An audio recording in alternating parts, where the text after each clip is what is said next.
મહેસાણાના કડીમાં જૂની અદાવતમાં વેપારી પર જીવલેણ હુમલો. ઇનોવા અને સ્વિફ્ટ કારમાં આવેલા રબારી શખ્સોએ ઓફિસમાં ઘૂસી લાકડી ધારિયાથી હાથ પગ ભાંગી નાખ્યા. મહેસાણા જિલ્લાના કડી વિસ્તારમાં જૂની અદાવત અને ઝઘડાની અદાવત રાખી એક વેપારી પર જીવલેણ હુમલો કરવામાં આવ્યો હોવાની સળગતી ઘટના સામે આવી છે. કડીના મેળા આદ્રજ મસ્જિદ પાસે રહેતા અને હાઇવે પર નોનવેજ, ઈંડાનો બિઝનેસ તેમજ કડી કાંટાની બાજુમાં ઓફિસ ધરાવતા સલીમભાઈ અમીભાઈ જેતપુરા પર અસામાજિક તત્વોએ ઘાતક હથિયારો વડે હુમલો કરી ગંભીર ઈજાઓ પહોંચાડી છે. આ અંગે બાવલુ પોલીસ સ્ટેશનમાં ગુનો નોંધી આગળની તપાસ હાથ ધરવામાં આવી છે. મળતી માહિતી મુજબ ભોગ બનનાર સલીમભાઈના દીકરા એજાઝ અને સ્થાનિક રબારી શખ્સો વચ્ચે અગાઉ માટી ભરવા બાબતે ઝઘડો થયો હતો, જે બાબતે રાત્રે સમાધાન પણ થઈ ગયું હતું. જોકે આ સમાધાનની અદાવત મનમાં રાખીને બીજા દિવસે બપોરે આયોજનબદ્ધ રીતે હુમલો કરવામાં આવ્યો હતો.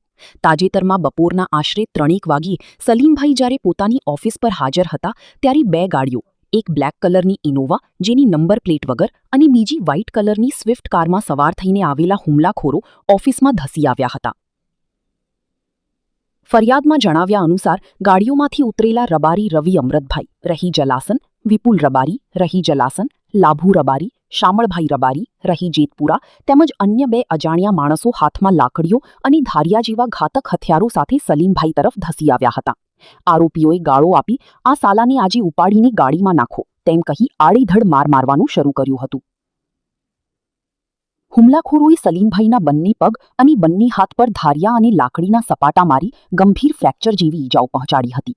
આ દરમિયાન સલીમભાઈની ઓફિસની પાછળ રહેતા નવીનભાઈ પંચાલ અને તેમના ભાણિયા જીતેન્દ્રકુમાર હસમુખભાઈ દોડી આવતા હુમલાખોરો તેમને જાનથી મારી નાખવાની ધમકી આપી પોતાની શું ઘટના બની હતી? રાતે અમારા ખટારા ચાલુ હતા. કયા ગામમાં? ઝાલાસર ગામમાં. ઝાલાસર. તમે કયા ગામમાં? અમે મેળાદ્રીમાં. શું ઘટના બની હતી? અમારી ઘટના એટલે અમારી જોડે હપ્તો માગતા હતા કે અમે ના પાડી હપ્તા નહીં, તો સવારે અમારા ઓફિસે આવ્યા બબાલ કરવા.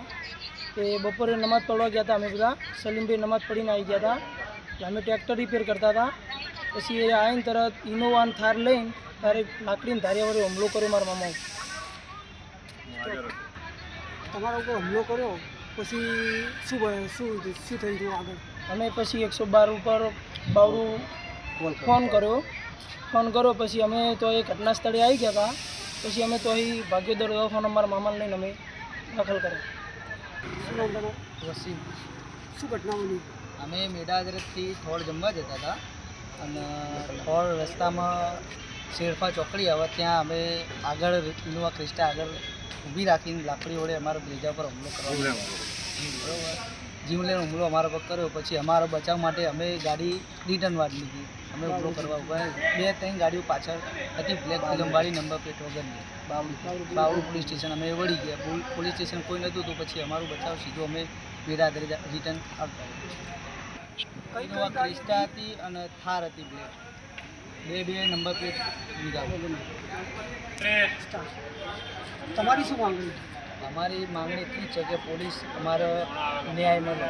હવે અમે FIR દર્જ કરી દીધી છે, પણ જેટલું ન્યાય ઝડપી મળે એટલું સારું. શું નામ તમારું? પઠાણ ગ્રેજ્યુએશન. કયું ગામ? મેળાદરી. હવે આ ઘટનામાં એવું છે કે શું તમારો મામલો છે, તમે શું કહેવા માગો છો?